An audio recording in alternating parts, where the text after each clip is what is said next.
Delighted you could join us. My name is Samantha Taylor, and I'm the head of research at iFi Global. Today is the first of our regular LP allocation reviews, which we are doing with AI Rays, who specialize in collecting data from LPs around the world. They track 66,000 LPs and are also in touch with 86,000 GPs thanks to AI technology. We will be doing these reviews of allocations to alternative stroke private asset classes every 2 weeks with AI Rays. Before we get into the discussion with them, my colleague Simon Osborne, the CEO of iFi Global, is going to give a brief update on recent global macro developments insofar as they may have implications for investment strategy development. We very much welcome your questions, and we plan to allocate approximately 15 minutes from the bottom of the hour for that. If you have any questions, please do use the Q&A button at the bottom of your screen, and we will answer your questions later. We plan to finish at around 12:45 EST, so I will now hand you over to Simon. Thank you very much, Samantha, and welcome to you all out there. We're delighted, as always, when we do these things to have people from a wide variety of different countries around the world, especially a number of people across the US today. And welcome in particular to what is the first in what we plan to host very regularly on these discussions coming up, probably even every 2 weeks on alternative and private asset strategies. My name is Simon Osborne. I am the CEO of iFi Global, which is a research and media house based in the City of London. Although we spend a lot of time in the US, we're effectively a transatlantic publication, and we, as I say, watch what's going on in the States and are in the States almost as much as we are these days in Europe. One of our monthly publications is Alternative Investment Strategies, which we are doing with AI Rays. And much of what we will be discussing today and in these future events will be covered in that particular publication, along with a considerable amount of research analysis on what is actually going on in the strategies themselves. I am joined today by Lavin Chandra, who's the CEO of AI Rays. He's out in San Francisco, and also by Miguel Sanchez, who is an associate at AI Rays and is based in their London office. By the way, the main reason we are doing this, we've decided to do these very frequent updates on LP allocations, as I say, is because of the crazy and the getting crazier world in which we live, in that we think things are changing so fast at the moment that if we'd left it for any greater length of time between these discussions, they would be in danger of potentially getting out of date very quickly. I think the days of the big annual surveys of investor allocations, which many of us see all the time, are about to pass their sell-by date. And we believe at iFi Global and AI Rays that we need something far more frequent than that in terms of analysis going forwards. At the moment, we may be the only people in the market doing this, but maybe others will come along and do something similar in the future. I don't know. Today, I'm going to just spend a few minutes on one particular global macro issue. We'll be doing the same thing or similar thing in terms of taking one issue each time we do one of these things. And today, I'd like to spend just a couple of minutes talking about particularly US inflation, which looks like it's going to go higher than was forecast, at least in the latter part of last year. We happen to have just had the minutes released by the Fed. Their minutes were released from their January meeting just last week, and it shows that the Fed is worried, but the inflation is going to go higher than was, as I say, forecast not that long ago. You will probably all know that the January inflation figure in the US came in at almost exactly 3%. that surprised the markets on the upside, but that was no real big deal. That wasn't necessarily way out of line. What is worrying is that at the moment there are a host of surveys. The US is very good at doing these big consumer expectation inflation surveys, often done by things like the University of Michigan and other similar entities like that.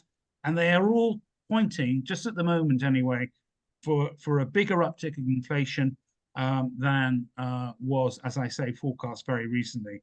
And these consumer surveys, as the Fed knows better than anyone, these can be self-fulfilling prophecies because they are heavily used in wage demands by unions and non-unions for to get their pay increases going forward. So if the expectation is inflation is going to be going to 4 or 5%, that's what will be used in the wage bargaining rounds. So that's one issue of particular concern. The second issue of particular concern, and one has to mention it, I'm afraid, is the potential tariff war. As we sit here today in late February, we don't yet know whether that's going to be a very substantial or not a substantial thing. We all know what level of tariffs potentially are coming for China or Canada or the EU or whatever it may be, but we don't know how far there will be reciprocal moves on the other side, and whether or not Trump, as he said he will reciprocate to those reciprocal moves, and whether we are then into a much more substantial tariff war than anyone could have feared until very recently. And tariff wars can be, of course, recessionary, as they were in 1930, the famous Smoot-Hawley Tariff Act, but they can also be, and they clearly are as well, inflationary at the same time.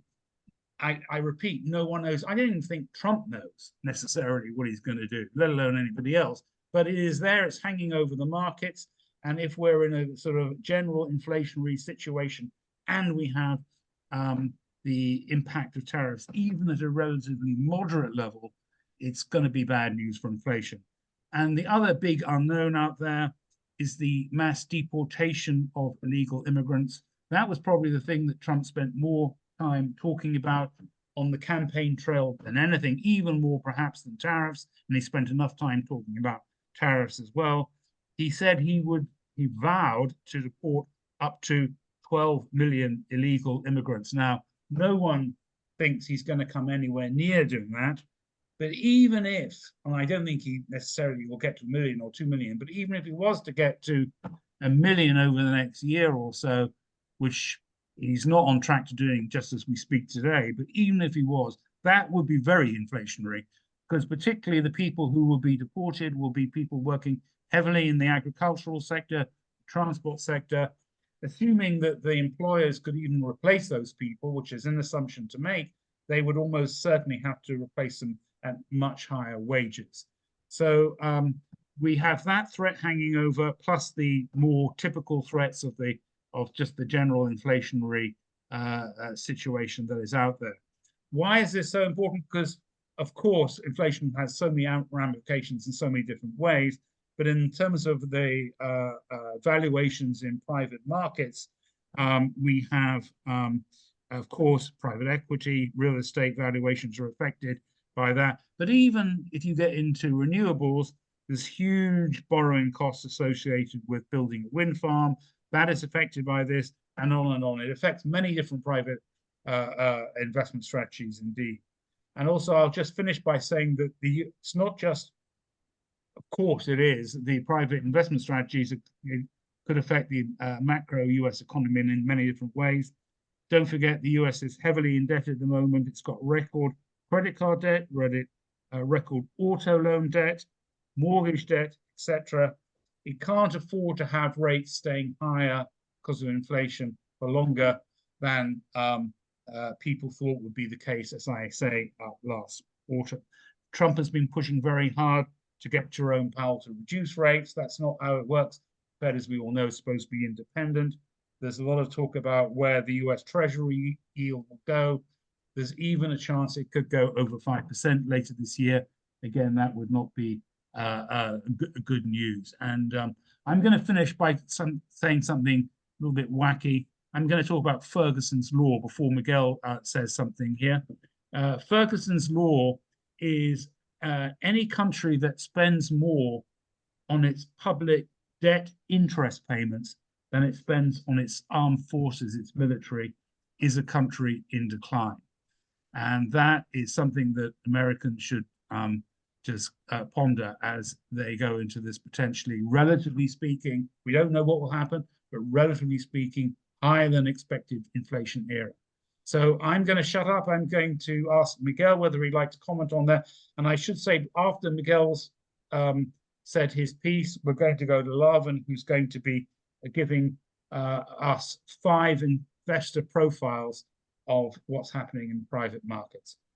Miguel. Absolutely. So thanks very much for having us today. Delighted to be here. I agree completely with you, Simon, by the way, with your quotes. I think, that's starting to happen in the US and it's very worrying. What I would say is that, nowadays, the lay of the land in Europe and the US, broadly speaking, is very different. Particularly, when it comes to interest rates and the path these might take. You've got the US, which kind of shows greater uncertainty, as you rightly pointed out. Obviously, the Fed has a dual mandate. One is employment, the other one is inflation. There's some uncertainty on where rates might go from here with the US. In the EU zone, Europe, broadly speaking, we believe that rates are going to go down just because obviously the growth rates that the US and the EU in particular have been displaying lately, the rate of growth of the EU has been anemic. And I feel like authorities are going to try to stimulate this through rate declines. Then just moving on to just broadly speaking, the economic outlook. I was reading the other day that I was very sad to hear, personally, to hear that there is a huge productivity gap between the US and Europe, broadly speaking. I think it's almost like 40% productivity gap, which is very worrying and kind of reflects, I guess, the economic or the sad economic outlook that Europe kind of displays today. But there are also like a few macro stats which I thought were quite interesting from my end. One of them is that, there's 99% less investments in VC in Europe as compared to, US institutional investors. I think that's very linked to the productivity gap, which we see today. Less investments in startups, less innovation in Europe leads to lower productivity, broadly speaking. Then there's other kind of stats as well, which I thought are quite telling of just the broad picture, if you like. So you've got the US with a huge equity market. I think it's 54 trillion USD in size against 8 trillion in Europe, even though, the, global economy of Europe is only 15% less or smaller in size in terms of GDP than the US. I think as well that's quite telling. And then just finally, the risk appetite, broadly speaking, of the US counterparts as opposed to European households. So we observe that 47% of financial holdings of European households are in like very liquid kind of insurance-linked guaranteed life insurance products and so on, versus I think it's only 14% in the US. So that gives you like a bit of like a culture difference between our US counterparts and us Europeans, which again kind of feeds into, I believe, the lower economic outlook of Europe. Great, thank you.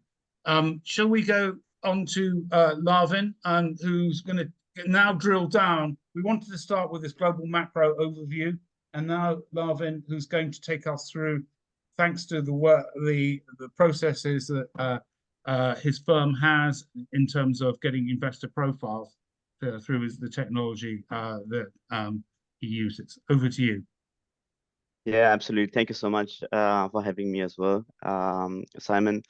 I believe it's quite important to go into the micro aspects of investments, and in particular the limited partner investors, where they want to invest. It's good to have a good understanding of the macro point of view, but in my opinion, the micro aspects are the most important aspects if you want to raise capital.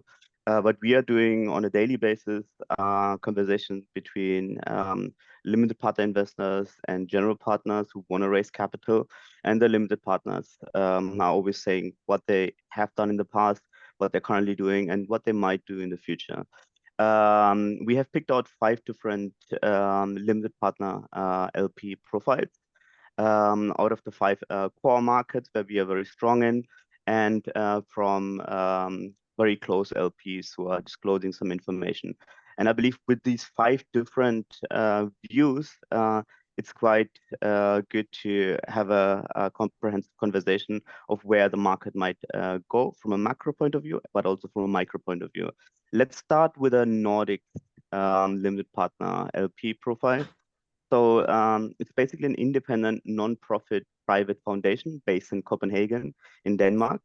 They were established in 2000. The foundation seeks to support philanthropy, volunteerism, and grant-making foundations, focusing specifically on private grant-making foundation programs. Their assets under management, so AUM, is 24.3 billion Danish krones, approximately the equivalent to $3 billion as of today. As a global investor, they are employing a comprehensive investment strategy that prioritizes diversification across various geographical regions and asset classes. They are a long-term investor, with main asset classes being fixed income, public equity covering global developed markets, as well as non-developed market equities, private equity encompassing buyout and growth equity strategies, private debt, then real estate, including regional and global real estate funds. Other alternative investments span across infrastructure, liquid hedge funds, strategies, insurances, royalties, and natural resources. And they have a very strong ESG, so environmental, social governance focus, and are targeting mission-related investments. Now, let's look at a UK investor profile. So this multifamily office is currently serving around 36 to 40 families. Their client base is well diversified geographically, with most families and individuals being British, but also with clients in France, the US, and the Caribbean islands, and also Spain. Their assets under management is at the moment at around 1.2 billion pounds, which is around 1.25 billion US dollars. The investment remit is that they allocate to both liquid and illiquid strategies. In terms of illiquid investments, the main asset classes of interest here are real estate, private equity, venture capital. They allocate 15% of their budget into external managers and tend to prefer deals with shorter holding periods, normally in the range of 3 to 5 years. Within private equity, they tend to favor buyout and growth and expansion strategies. They are also interested in more exotic alternative, or let's call it lifestyle assets, such as film, media, art, trade, etc. In terms of liquid investments, mainly public equities and bonds. A similar profile comes from another family office from Switzerland. So this Zurich-based multifamily office manages the European investments of several families from the GCC region, so the Middle Eastern oil-producing countries. Their assets under management is a little bit smaller, so they are also acting a little bit different. So it's around 100 million US dollars. The investment remit is that they are active investors in private markets with a preference for direct private equity transactions involving European companies and real estate assets. Occasionally, they engage in co-investments with general partners, and in select cases, they make small commitments as limited partners into private equity funds. Now let's switch back to a bigger investor. In this case, it's a German pension fund. They were established in 1993. The company is a public pension fund based in Düsseldorf in Germany.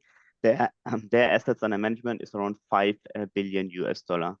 The investment remit is that they have strong allocations to real estate, private equity, and private debt. They invest in Europe and are interested in American managers. And finally, let's speak about another very interesting region, the Middle East. We picked a Qatar-based investor. So this is Qatar's leading private investment group with assets under management of around 50 billion US dollars. So they're quite large. Their investment remit are principal investments, which focuses on real estate, private equity, and equity investments and credit. In terms of real estate equity, their prime real estate assets are in the GCC, Europe, and also in the US. The US being even bigger than the European. Typical common and preferred equity or mezzanine investments are between 20 million and 100 million US dollar within residential, office, retail, and self-storage. They have a varying risk appetite from opportunistic to core strategies. For stabilized assets, they target levered 9% cash on cash yield. The average investment hold varies between 2 to 5 years. Both fund and deal by deal investments into the real estate sector are possible. They are a US-based investor, so no need for currency hedging. They do not invest into first-time funds, usually. And they have big interest in private credit and buyout funds at the moment. Thank you. Bearing in mind that array of different investors, LPs you've just been going through, and the information that at AI rates that comes across your desk all day long, every day, is it too early in the year, or can you see, here we are in late February, are there any trends emerging in terms of those type of investors, the different profile you've given, in terms of where they're going to be increasing and decreasing strategy allocations this year? If you were a betting man, where would you bet they're going to be allocating more to or less to going forwards? I would suggest we just start again from the macro, where Miguel can give some comments, and I go into more qualitative aspects, what the individual investment directors actually think. Yeah, absolutely. So I think broadly speaking, Simon, the whole market is poised for growth. I think there's a stat going out there that only like 30% of institutional LPs invest in alternatives or have an allocation to private markets. So that leaves a huge gap, if that makes sense, for continued growth in the space, broadly speaking. In terms of my personal kind of predictions or asset classes I believe are going to do well, I would say I'm kind of a boring guy. I'm a conservative guy, so I've got a slight bias on this one. But I think private credit is very interesting, particularly because it just shows or displays a good kind of risk return profile these days. I believe buyout funds are still going to be popular among investors. We're seeing that ourselves, to this day, even though fundamentals are not so great, Simon, if I'm completely honest, in terms of like interest rates being a bit high, cost of debt being high as well, valuations being a bit, still kind of adapting to the new reality of things. We still see a lot of people saying, hey, we want to see buyout funds. So that's going to remain very popular as well. I think, on the equity side of things, real estate can be really interesting as well. It can be a great vintage to be a real estate investor, real estate equity investor, particularly if you specialize in distressed kind of type deals, because there's lots of those coming into the market of, fantastic assets, nothing wrong with them, coming into the market that you can acquire at, good valuations as well. So, I think that's going to be an interesting space to watch. And then, as you touched upon previously, Simon, I think, this year might be a volatile year as well, broadly speaking, from a macro perspective. And so I would say, macro hedge funds look interesting as well from my end, particularly if they can capitalize on some of this volatility in the market. Okay. And talking about private equity, I mean, you touched upon it there, both of you, particularly if interest rates end up being higher than the market was forecasting until recently. How do you think that will affect the private equity category this year vis-a-vis forecasts? Yeah, absolutely. So I think, particularly the most like leveraged, I think, generally speaking, as you said, it's going to hurt, private equity in the sense that valuations are likely going to go down. And as we mentioned, cost of debt is going to increase. So, deals are going to struggle to maybe pencil in the way they penciled in the past. But at the same time, I think we need to be a bit specific. There's sectors within private equity that are going to be more resilient to all of this, Yeah. in my opinion. So things like technology or healthcare that, are going to see a lot of growth, maybe are going to be more resilient to this particular trend. And then other sectors, just broadly speaking as well, other businesses that are of great quality that can pass on those costs, those additional interest rates, costs, and so on to customers, broadly speaking, they might be affected to a lesser extent. So even though, my general sentiment towards buyouts is not so great, I think, there's areas within private equity that are still very, very strong. Okay. Larvin, do you Um, want to say something about that? Yeah, I agree to a certain extent, but I also disagree to a lot of the other points, as we always do. So our typical work process within AI raise is that we get a lot of requests from GPs who want to raise capital, and some of the guys are super positive and say, "Oh yeah, yes, we can raise capital for them."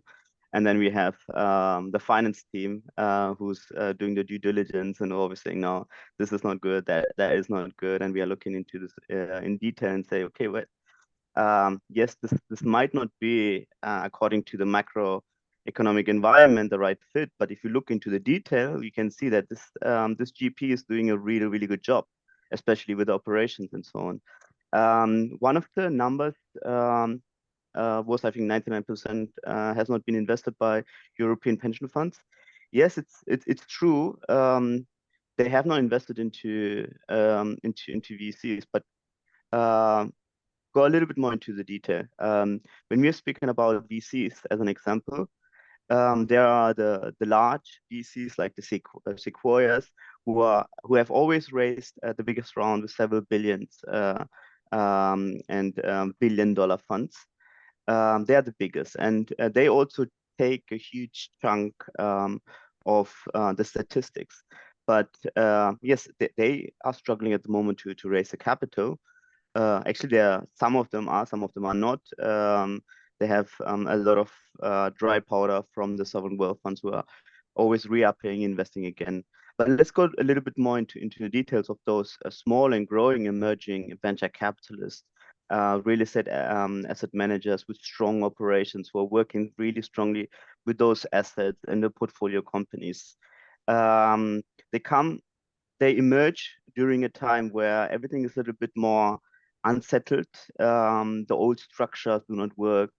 The pension funds, the investment houses try to seek a different opportunity, and they are coming in at a good time where the last 2, 3 years it was a little bit more difficult to raise capital for the general market. But some of the players, and including us, we have been able to raise capital, especially from family offices, especially from single and multi-family offices who were very bullish towards VC, private equity, and credit.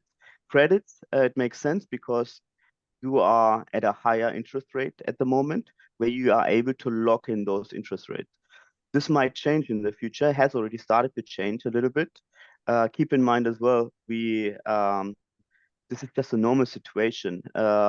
This extremely low and a negative interest rate environment did not exist prior to before Miguel was actually born. So this is a normal situation. We are in a situation where everything was down with the pandemic, with the geopolitical uncertainties and the wars. But there will be a time, and I believe this year and next year will be the best vintage years to invest into venture capital, real estate, and private equity. But you need to go into the right asset manager with a strong operation. Yeah, I agree. I agree with Lavin. I think I'd love to encourage more investments into venture capital. Just due to my previous points about that being a good correlation, a good proxy of like innovation and then economic growth. That link there is, and so on. At the same time, I'm slightly skeptical on pure tech plays in VC and PE, just because I think it's almost like scary to see how much change we're witnessing on a daily basis. And I just feel that some kind of VC funds or even PE investors might be stuck at the end of like 7, 8 years of fund term with assets that have suddenly been disrupted completely by new incumbents, if you like, into the industry, which into an industry that's changing every single day. So while I love venture capital and I'd love to encourage more investments into venture capital, I'm slightly skeptical on the pure tech plays. Uh, you know. Agree, Can I agree. ask you? That goes Sorry, go hand in on. hand with the operations. So if you're just a GP, or if you're a new GP and your idea is just to pray and pray and not to do the legwork, then I don't think you're going to be successful. You might return 2.5x or 3x, and for that risk the investor is putting in is just too low. But if you have a strong operations and your venture capital company has a strategy to work with the portfolio companies, with the directors, with the CEOs, and with the founders, and really give them additional support to actually make a small startup to a multi-billion-dollar company, then you can achieve a 5x easily. Okay. Moving on, because we haven't got a huge amount of time left, so I'm going to try and move on if I may. Let me ask you this, because we've just discussed before we had this event this afternoon about how quickly or slowly LPs will change their allocation decisions. For example, we're moving into a very different geopolitical environment with Trump's return to the White House. And I already mentioned the tariff war, for example, and what that might have in terms of an economic effect in one or two different ways. How are LPs largely immune to that kind of thing when they're making their allocation decisions, or do they factor that in to what they're going to be doing? I think broadly speaking, they do factor that in. We've seen other kind of similar volatile environments in the past, sadly. And we've seen LPs just retreat from the markets, like stop making allocations, or even just switch onto, the classic scenario of just switching onto what are seemingly safer asset classes as well. So that could happen for sure. I think, just a slight, separate thing I'd like to mention is, infrastructure as an asset class, which I didn't mention before, but I think is promising too, just based on your point, Simon, which is, most governments out there, huge levels of leverage, huge level of debt, and that kind of is going to hurt their ability to deploy funds onto things like renewable energy, but even like just classic infrastructure assets as well. So I think that's going to be an interesting asset class to watch as well. Just to add on to this. Okay, I think I Lavin, a agree with that. question right up your street here, Mr. Tech, West Coast American techie guru, as you've become. What are the implications of the recent news from DeepSeek? How will that affect the US tech giants? And is the future of AI open source AI? You could talk about this for the rest of the day, I know. Yeah, so there are basically a couple of different questions. First of all, I love innovation. But secondly, I love the changing markets because it asks you to work harder and to rethink what you're currently doing. It's a tough pill to swallow because change. I had a family office once, and they said, "Oh my God, we have now a Windows Vista, and we're currently trying to downgrade it back to Windows XP." And I was like, "Why would you do that?" Well, it's just so complicated and so on. This is change, and people hate change. But change is also sometimes really good because it helps you to rethink and to innovate. Trump wanted Intel and NVIDIA not to sell any of their chips to China. And the reason behind that is then suddenly the American companies have a competitive advantage because they have more compute power. But then DeepSeek came from China without that compute power, reviewed what OpenAI has done, used some of their techniques and improved the large language models. So that's just a step in innovation, an improvement in innovation, and then all the tariffs and all the legal structures where you're not allowed to sell any chips to China become obsolete because they have a different solution for that. And I think this is good. And now what I'm anticipating from the amazing Americans, especially from California and San Francisco, they are smart. They get the best people of the whole world. I give you an example. I'm Sri Lankan by origin, and I'm seeing the best engineers here in Silicon Valley and San Francisco growing up in Canada, growing up in Australia. They come here as of the best and innovate, start new companies, and they have to come back to the offices and have to work harder in order to keep up with the Chinese. So it's good for innovation. Okay.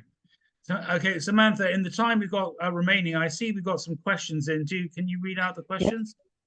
Yes, so the first question is, which alternative asset class is forecast to grow the fastest this year and why?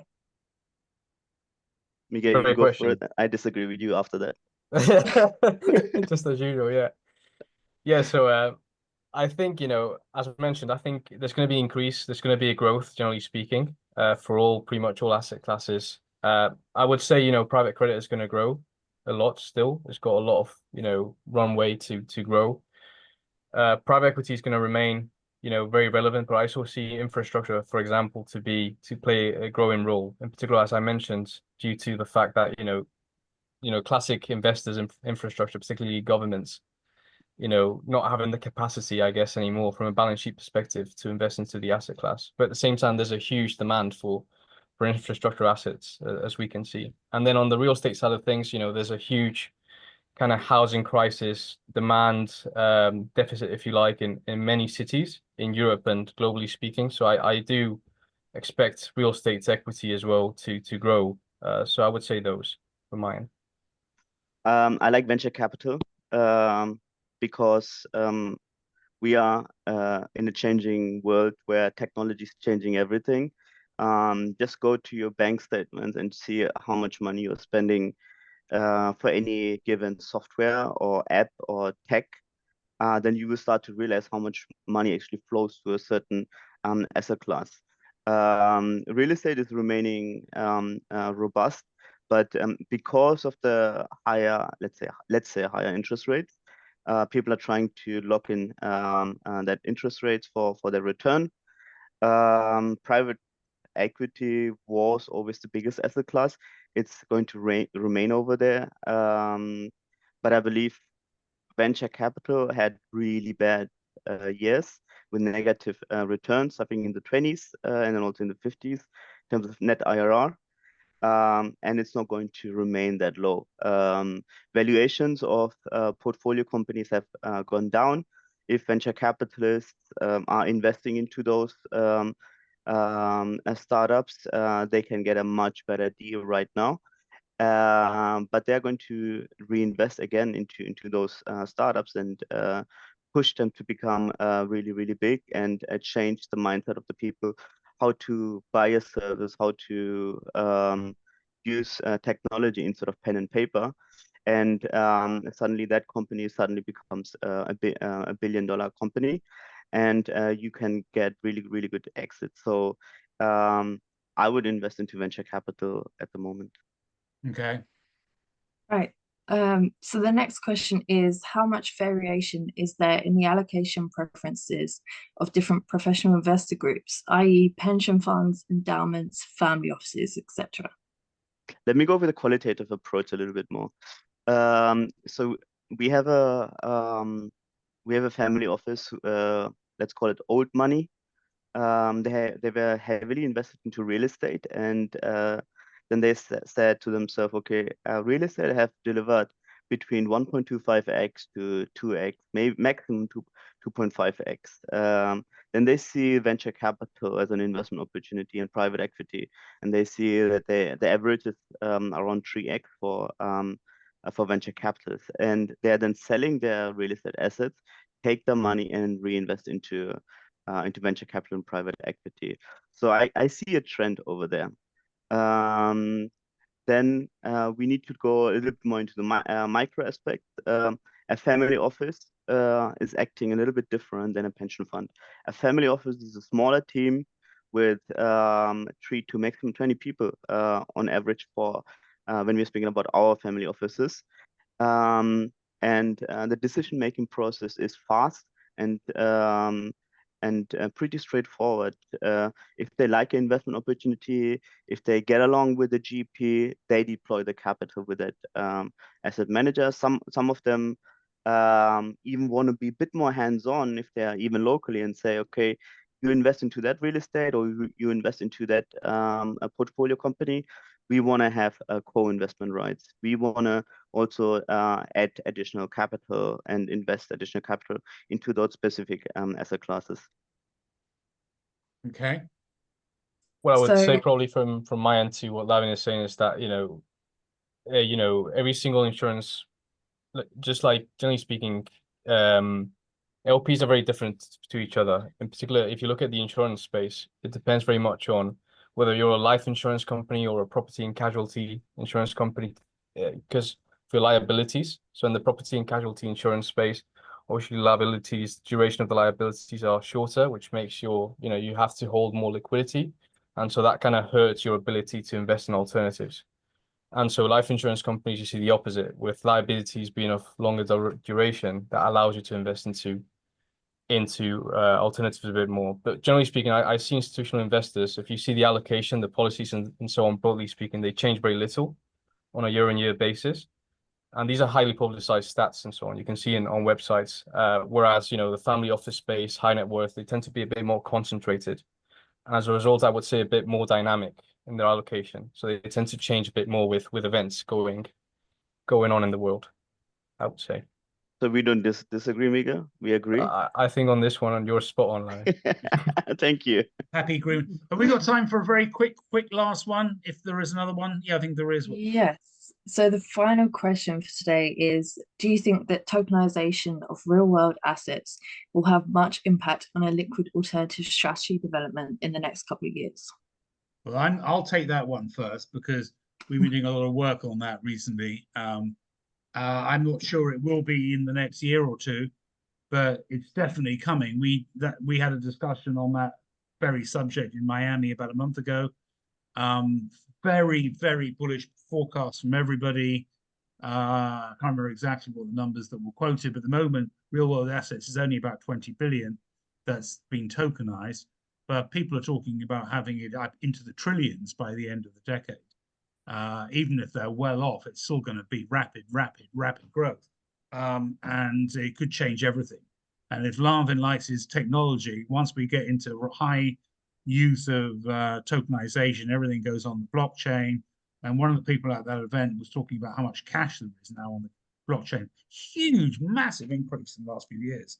And once that cash is floating around on the blockchain, it can go in all sorts of different directions. I don't know whether you gentlemen agree with that or not. I think it's sorry, Larry, go ahead. Mika, you go ahead.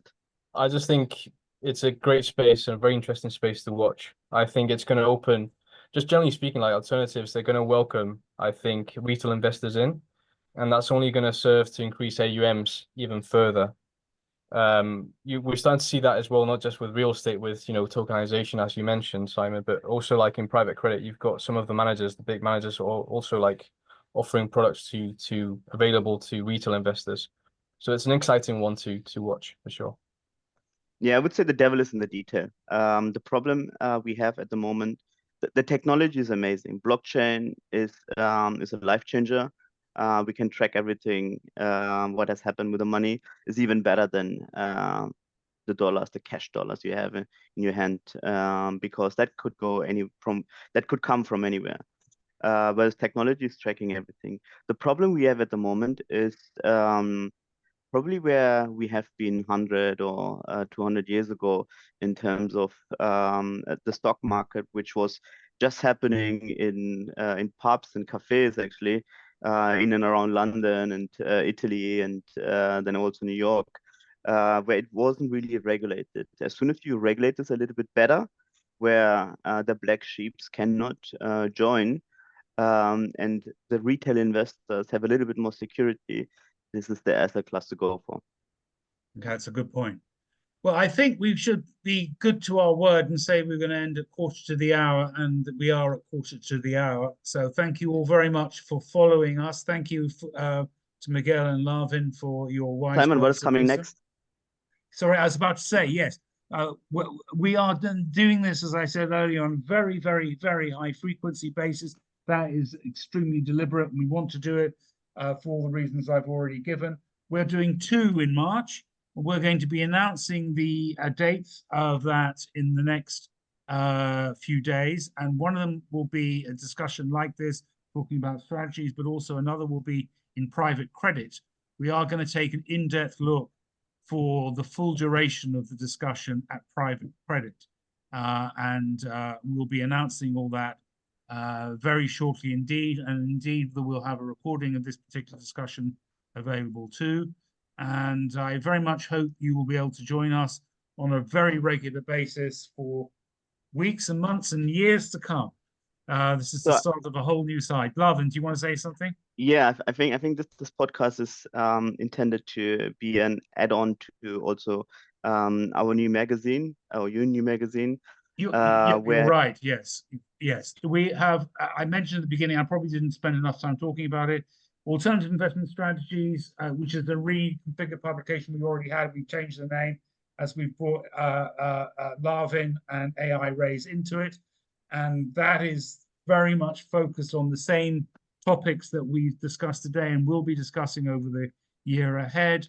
And we very much hope that you will consider subscribing to that. We'd be delighted to send you a trial issue of that should you wish to get it. And please get in touch with my colleague Tamara Sims or Samantha or me, and we will send you that. And it's very symbiotic with what we're doing online. We're going to be doing a lot of stuff both through the publication and through this online activity. So you can't escape. We're coming after you in one way or another.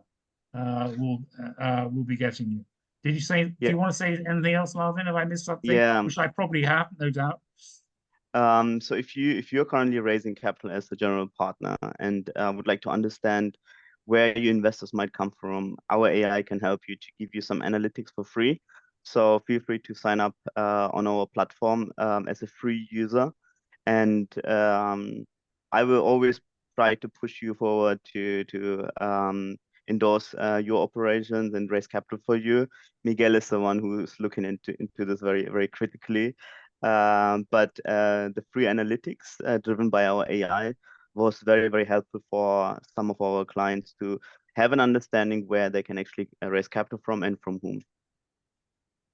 I think we'll leave it on that note. The Larvin's free offer at the end of this particular discussion today. Hopefully Perfect. see you, as I said earlier, on a very regular basis in the weeks and months, indeed, perhaps hopefully years ahead. So until the next time, we'll be in touch to announce the next dates in just a matter of a few days. Okay, bye-bye, everyone. Thanks so Bye. much. Bye. Cheers. Bye.